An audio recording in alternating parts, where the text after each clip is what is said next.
एक सोनार था, पुराने जमाने की कथा है। और सोना था तब 80 रुपए तोला।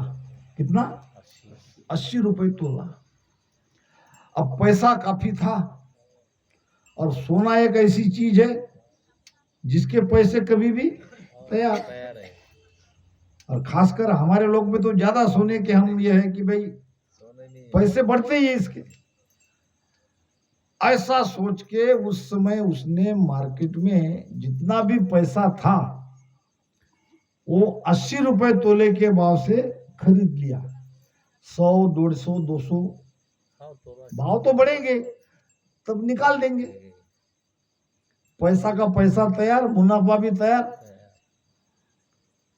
अब उसकी किस्मत ऐसी पलट गई, वो 80 वाला नीचे आ गया 60, 65 पे, 55 पे।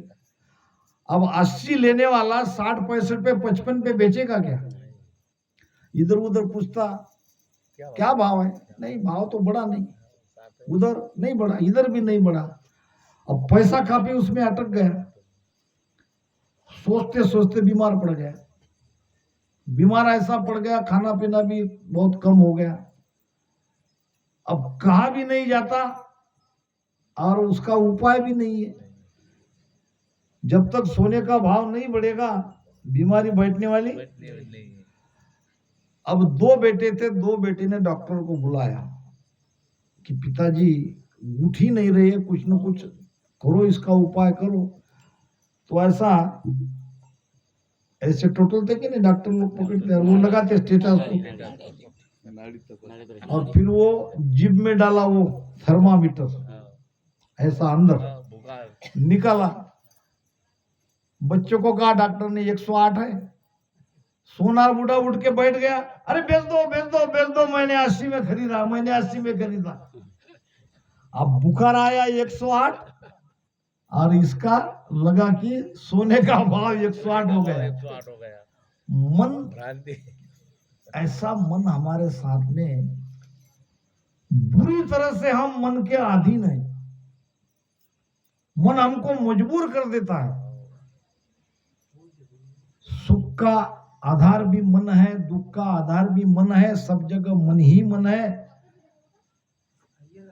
अब आप सबको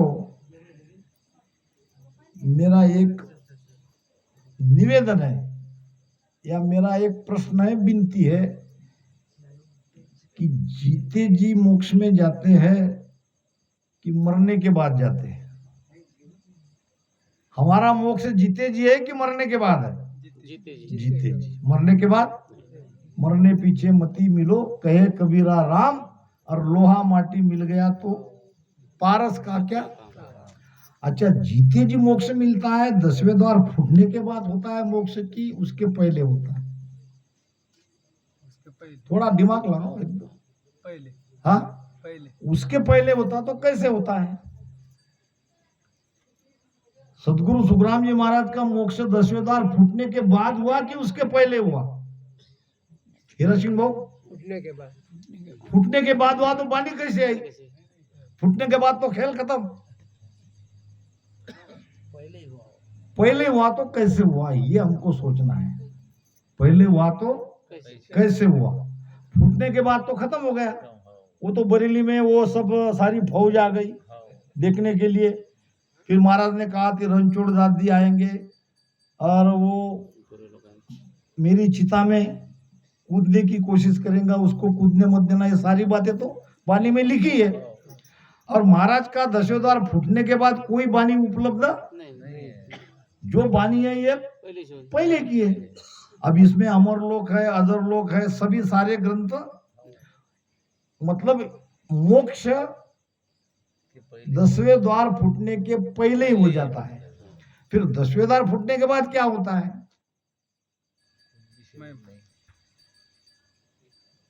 फिर वो क्या हुआ? महाराज परम धाम को 10वें द्वार फूटने के बाद चले गए, हम जीवनी में सुनाते ना। फिर ये क्या है और वो क्या हुआ? दोनों तरफ से आपको सोचना पड़ेगा। अब मैं आपको बताता हूं। चाय पीते पीते बड़े गहराई से इस सत्य को समझो। अब ये मनुष्य शरीर है, क्या है ये? मनुष्य शरीर है। अब इसमें क्या क्या है? पहले तो ऊपर ऊपर 5 तत्व का शरीर है। इससे भी ज्यादा अगर माचिस कोई देते लाके तो उसको ज्यादा प्रमाण समझ में आए कि एक माचिस लेके आओ। हाँ, ये है अपना मनुष्य, ये है अपना। अब इसमें समझो ये लकड़ी से भरा हुआ है, ये माचिस भरी हुई है। तो ये मनुष्य शरीर के अंदर क्या है? ऊपर से ये 5 तत्व है। अंदर है 5 कर्मेंद्रिया, 5 ज्ञानेंद्रिया, 25 प्रकृति, मन बुद्धि चित्त अहंकार, 3 गुण। ये बंद है इसमें माचिस में, और उसमें हम है कि नहीं बंद। माचिस के अंदर ये 5 तत्व का शरीर है, और इसके अंदर जितनी तिलियां है वो 5 ज्ञानेंद्रिया, 5 कर्मेंद्रिया, 25 प्रकृति, मन बुद्धि चित्त अहंकार, 3 गुण, और उसमें हम, ये सब ये डिब्बी में बंद है। अब धीरे धीरे भजन करते करते ये 10 तिल्ली बाजू निकाल दी, 10 लकड़ियां, 5 ज्ञानेंद्रिया, 5 कर्मेंद्रिया बस में हो गई। इसमें के 10 कम हो गई ना? कम हुई कि नहीं? मन बुद्धि चित्त अहंकार कम हो गए, वो बाजू निकाल दिया। फिर 25 प्रकृतियां कम हो गई, बस में हो गई, निकाल दिया बाजू, वो चली गई ना हमारे अंदर से। फिर गुणों से अलग हो गए। फिर बचा कौन? ये डिब्बी है, और इसमें एक तिली है, वो हम है।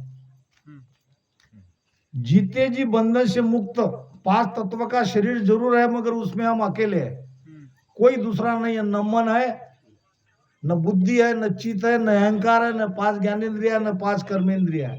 ये है जीते जी मोक्ष। अकेले ही हम रह गए, दूसरा कोई नहीं है। ये स्थिति जब आएगी तब हम जीते जी मोक्ष में चले गए। और फिर फूटने के बाद क्या होता है? ये दोबारा वापस नहीं आएगा। मोक्ष तो उनका पहले ही हो गया। अगर वो चाहे, ध्यान से रखना, सदगुरु सुखराम जी महाराज के जैसे आप भी अगर उस स्थिति में पहुंच गए, 10वें द्वार फोड़ के जाना नहीं जाना आपके हाथ में। आप परमात्मा बन गए हो, परमात्मा से मिले नहीं, स्वयं परमात्मा बन गए हो।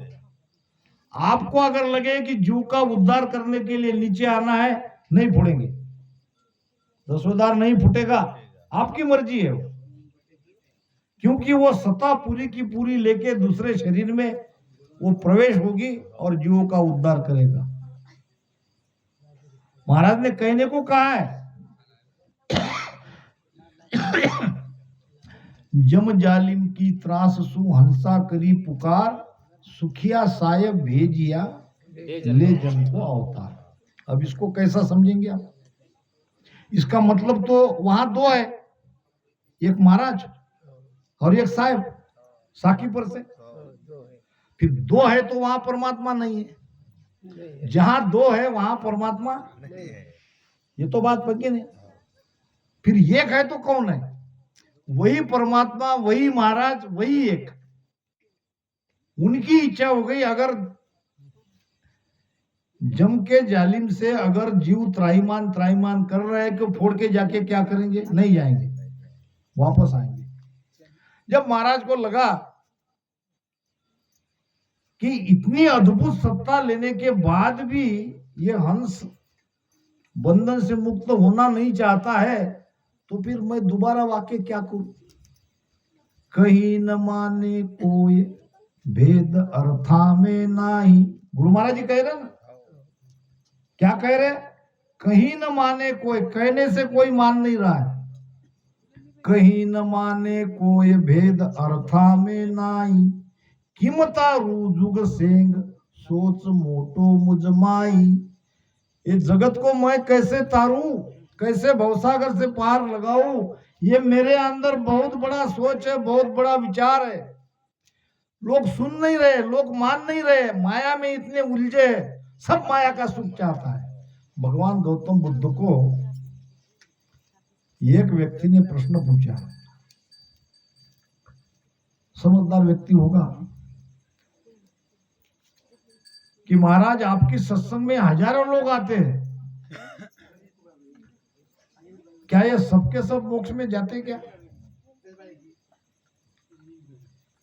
भगवान बुद्ध ने कहा नहीं जाते। फिर नहीं जाते तो फिर आप इतना ज्ञान देते हो, इसका क्या लाभ? अब उसने कहा मेरा तो काम है देना, माने न माने उनकी मर्जी। कहे कबीर मैं कहता फिरूं, तुम नहीं सुनते तो मैं क्या करूं? बात तो ऐसी आएगी ना।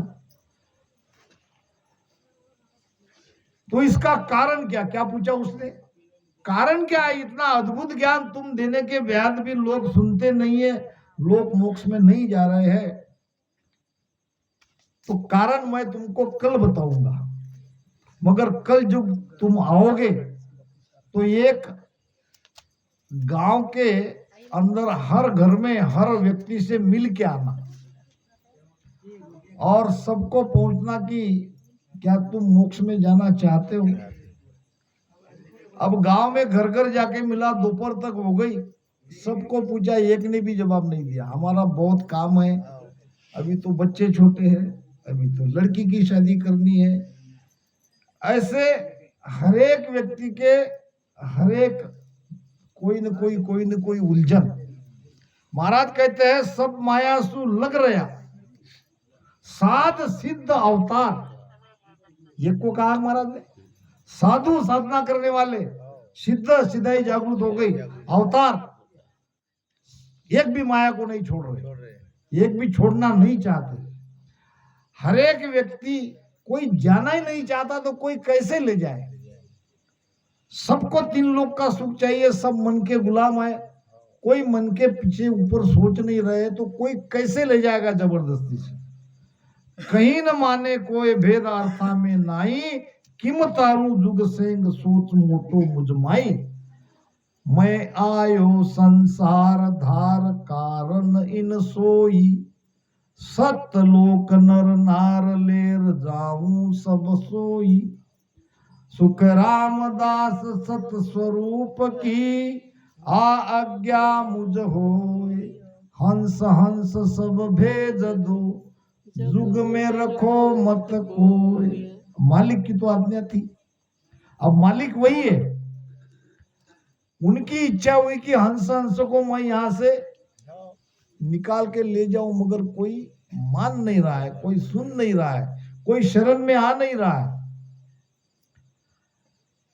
तो ये उलझन है। ये तो भला है हमारे राधा किशन जी सेठ साहब महाराज का, ये धारा उन्होंने यहां लाई। कम से कम आज सत्ता का लाभ तो हमें मिल रहा है। उस समय हम नहीं होंगे, मगर आज जरूर हम गुरु महाराज से जुड़े हैं और वो भी समझ के आज सब भक्ति कर रहे हैं। ज्ञान बहुत जगह हो रहा है, आज ये विदेशों में जा रहा है ज्ञान। इतनी सत्संग पहले कभी नहीं हुई, आज हर जगह हर बड़े सिटी में ये ज्ञान हो रहा है। यूट्यूब खोलो, आपको सुखराम जी महाराज का प्रवचन कहीं ना कहीं आपको मिलेगा ही मिलेगा। बहुत ही प्रसार प्रचार हो रहा है। तो अब थोड़ा 10वें द्वार के बारे में हम सोचेंगे।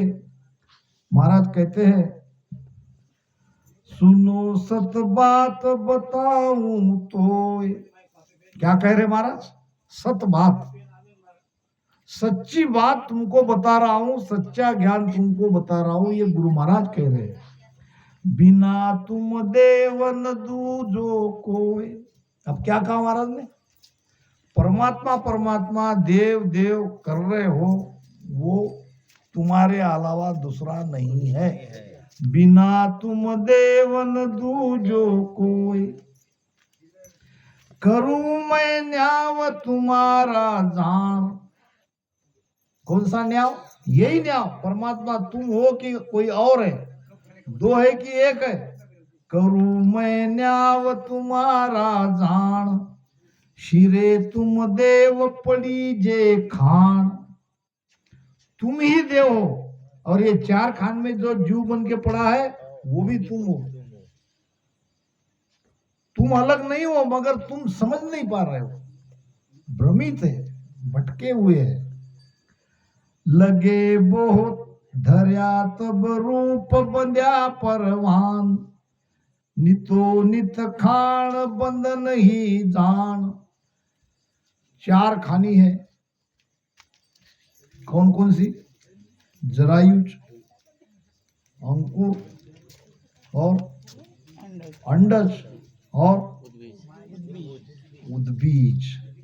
4 खाने में जो जीव पड़े हैं वो तुम ही हो, और परमात्मा भी तुम ही हो। लगे बहुताव अनेक अपार, बिके जग जीव घरो घर बार। ये ताव पड़ता है। ताव कब पड़ता है? यमराज के पास जब जाएंगे, शरीर छोड़ेंगे, मनुष्य शरीर छोड़ने के बाद ही यमराज के पास जाना पड़ता है। कुत्ते बिल्ली गाय को यमराज के पास जाना नहीं पड़ता, वो भोग योनि है, उनका तो लिखा हुआ ही है बिल्ली के बाद कौन सी योनि में जाना है। उनका चक्कर पहले ही तय है, क्योंकि वो सब हम ही थे और हमको 84 में डाल दिया गया। कौन सी योनि में कितने दिन रहेंगे ये पहले ही तय है। 43,20,000 साल में एक बार यमराज के पास जाते हैं, जब मनुष्य शरीर छूटता है तब वहां हमारा खाता, हमारा हिसाब चेक करते हैं, और फिर किसको स्वर्ग में जाना है, किसको नरक में डालना है, किसको क्या सजा देनी है, कौन कौन से लोक में जाएगा। फिर 84। तो महाराज कह रहे लगे बहुत ताव अनेक अपार। वहां यमलोक में कई प्रकार के ताव, अनेक प्रकार के यातना यमलोक में दी जाती है जीवात्मा को। बिके जग जीव घरो घर बार। तब ये घर घर बार बार योनि योनि में ये पूरी तरह से चला जाता है, भटक जाता है। अब महाराज कह रहे हैं भले बो फेर अनेको होय, दुखी बहु रूप पड़ी जोय जोय। ये जीव, मैं तुम्हें और समझा के कह रहा हूं, भले बहु फेर अनेको होय और दुखी बहु रूप घड़ी जे जोय। जैसे खनिज से कोई धातु निकलती है या लोहा निकलता है, तो उस लोहे के कई प्रकार के औजार बनते हैं। छुरी बनती है, अलकीता बनता है, और भी कई अलग अलग। सबकी बनावट लोहे से ही है। मूल में क्या है? उसमें लोहा ही है, मगर ऊपर जो दिख रहा है हर एक के कार्य अलग अलग है। ये जीव के अंदर परमात्मा तत्व सब में एक है, मगर कर्म के अनुसार सब अलग अलग हमें दिख रहे हैं। तो महाराज आगे हमें समझा रहे हैं, हम तुमसे ऐसे कहूं, सुनो हित चित लाए। कहाँ घर आद अनाद है, सो घर कौन कहाए। जब तक हम ये नहीं समझेंगे तब तक हमें जीते जी 10वें द्वार के बाहर निकल गए, और शरीर छूटने के बाद 10वें द्वार फोड़ के निकल गए, दोनों का भेद हमें नहीं समझेगा। विषय हमारा चल रहा है कि जीते जी 10वें द्वार फूटने के पहले 10वें द्वार के बाहर कैसे निकलते हैं, कैसे हमारा मोक्ष होता है। तो महाराज समझा रहे हैं, शिष्य के भाव में पहले पूछा जा रहा है। क्या पूछा जा रहा है? कि हम तुमसे ऐसे कहूं, सुनो हित चित लाए। कहाँ घर आद अनाद है, सो घर कौन कहा है। आदि अनादि का जो पहले का स्थान है वो घर कौन सा है, कहाँ जाना है, कहाँ जाने पर ये सारी हमारी भटकन बंद हो जाती है।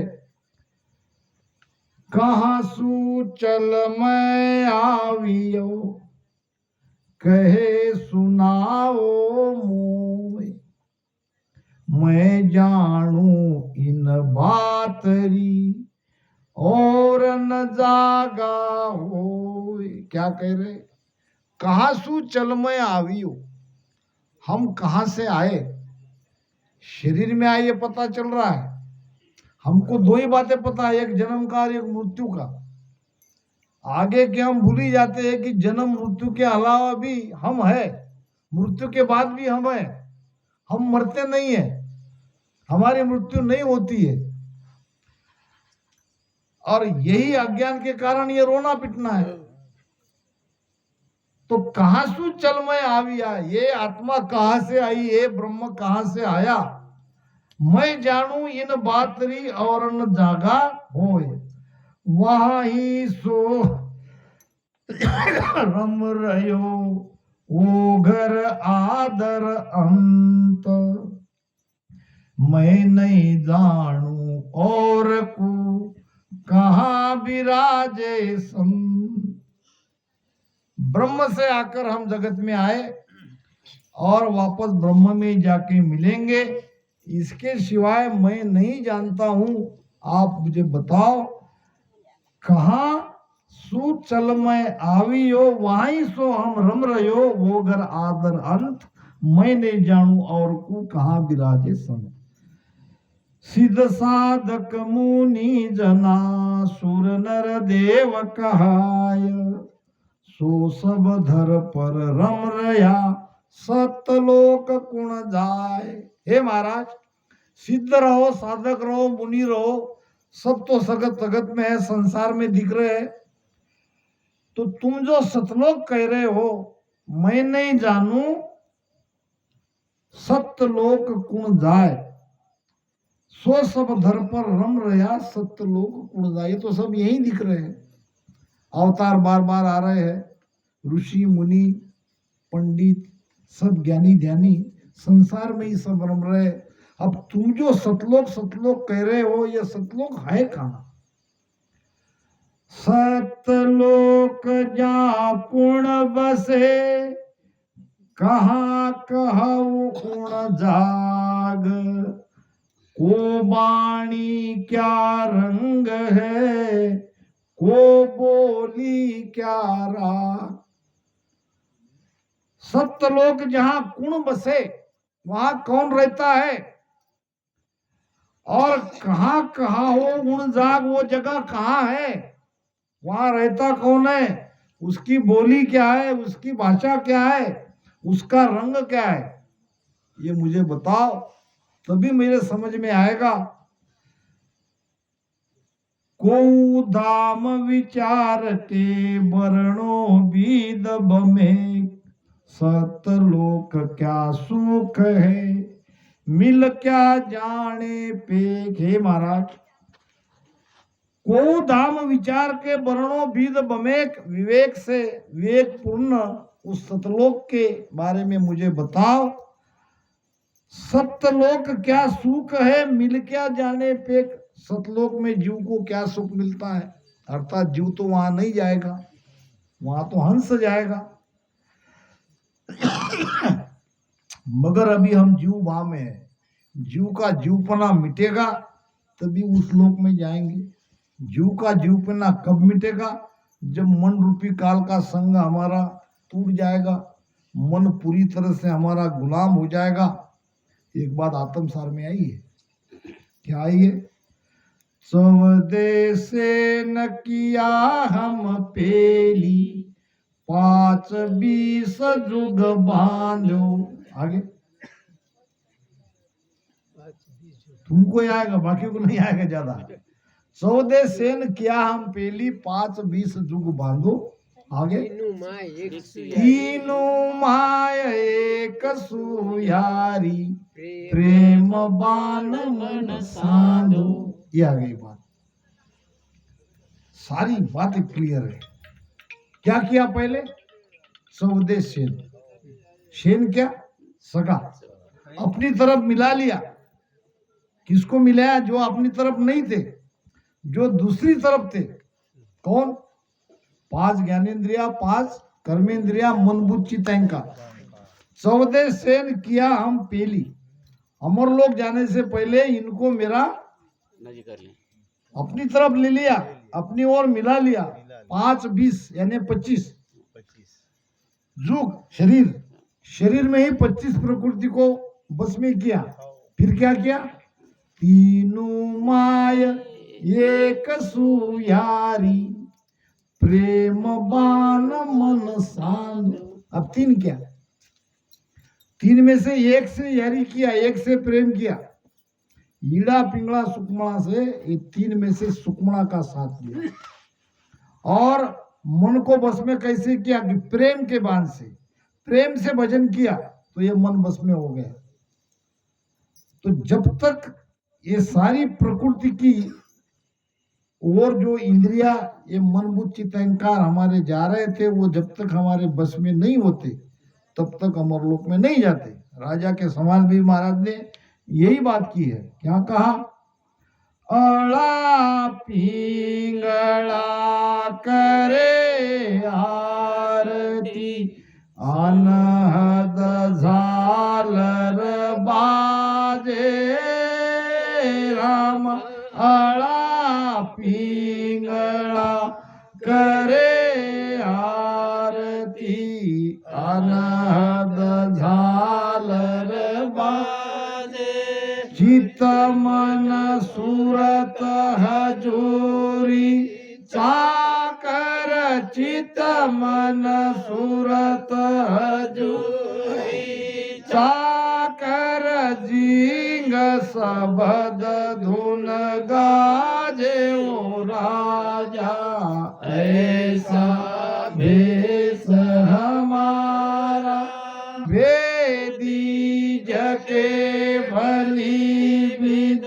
जाने गरमी लखियन सारा राम रटे परमेश्वर प्यारा है करमा सुन्यारा।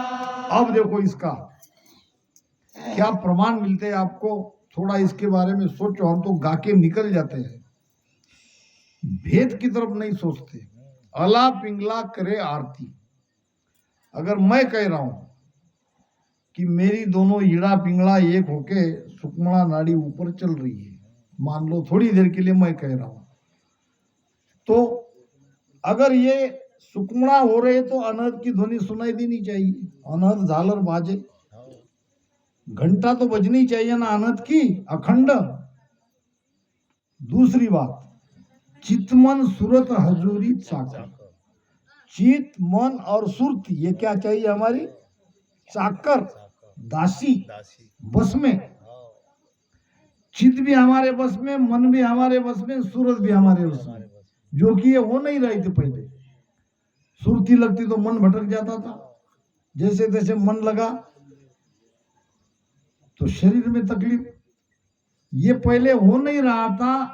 अगर ईड़ा पिंगला एक होके अनहद की ध्वनि सुनाई दे रही है तो उसकी सुरती भी उसके बस में है, उसका मन भी उसके बस में है और उसका चित्त भी बस में है। तभी वो ध्वनि सुनाई देती है 10वें द्वार के बाहर। अब पहले तो 10वें द्वार के अंदर देगी, उस ध्वनि को जिंग कहा है। जो बाहर सुनाई देती है वो सत शब्द की ध्वनि है और ये जिंग शब्द की ध्वनि है। हालांकि इसमें भी सत शब्द है, सत शब्द तो कंठ से ही प्रारंभ होता है, मगर ये ध्वनि का निर्णय किया है। कहीं महाराज ने नाद कहा है, कहीं अनाद कहा है, कहीं जिंग कहा है, मगर ये ध्वनि का सारा खेल है। ध्वनि ऊपर चली जाती है तब तक सारा खेल शरीर के अंदर का खत्म हो जाता है, सब कुछ हमारे बस में आ जाते हैं, किसी से कोई जीतने का काम बाकी नहीं रहता। तो समय देखो 10:30। हाँ, तो